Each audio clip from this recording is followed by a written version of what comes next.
घने जंगल के बीच एक पुराना पेड़ खड़ा था। इतना पुराना कि गांव के सबसे बुजुर्ग लोग भी नहीं जानते थे कि वो कब से वहां है। लोग उसे शापित पेड़ कहते थे।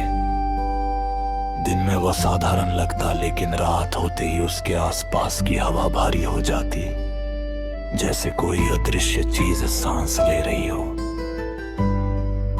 गांव के बच्चों को सख्त मना था कि वे उस पेड़ के पास न जाएं। कहा जाता था कि जो भी सूर्यास्त के बाद उसके करीब जाता वह कभी वापस नहीं आता, या अगर आता भी तो पहले जैसा नहीं रहता। एक रात रवि नाम का एक लड़का अपने दोस्तों की चुनौती स्वीकार करके उस पेड़ के पास जाने निकल पड़ा। उसे इन कहानियों पर विश्वास नहीं था। हाथ में टॉर्च लिए वह जंगल के अंदर बढ़ता गया। जैसे जैसे वो पेड़ के करीब पहुंचा, उसकी टॉर्च की रोशनी बार बार झिलमिलाने लगी। हवा ठंडी होती जा रही थी। अचानक उसे लगा जैसे कोई उसके पीछे चल रहा है।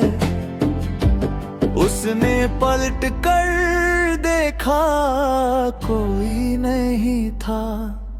वह पेड़ अब उसके सामने था।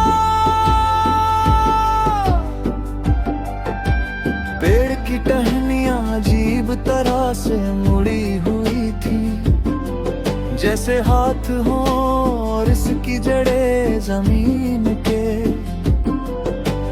ऊपर उभरी हुई थी, जैसे किसी ने बाहर निकलने की कोशिश की हो। कुछ नहीं है यहाँ, रवि खुद से बोला और पेड़ के पास जाकर उसे छूने के लिए हाथ बढ़ाया। जैसे ही उसकी उंगलियां पेड़ की छाल से टकराई, उसे एक तेज चीख सुनाई दी, लेकिन वो आवाज बाहर से नहीं, उसके दिमाग के अंदर गूंज रही थी। उसने तुरंत हाथ पीछे खींच लिया। अब उसे साफ सुनाई दे रहा था कई आवाजें एक साथ फुसफुसाते हुए। भागो मत, अब तुम हमारे हो, हमें बाहर निकालो। रवि डर के मारे पीछे हटने लगा, लेकिन तभी उसकी टांग किसी चीज में उलझ गई। नीचे देखा, पेड़ की जड़ें हिल रही थी। वे धीरे धीरे उसकी टांगों के चारों ओर लिपट रही थी। नहीं छोड़ो मुझे, वो चिल्लाया। जड़ें अब उसके शरीर को कसकर पकड़ चुकी थी। उसकी टॉर्च गिर गई और अंधेरा छा गया।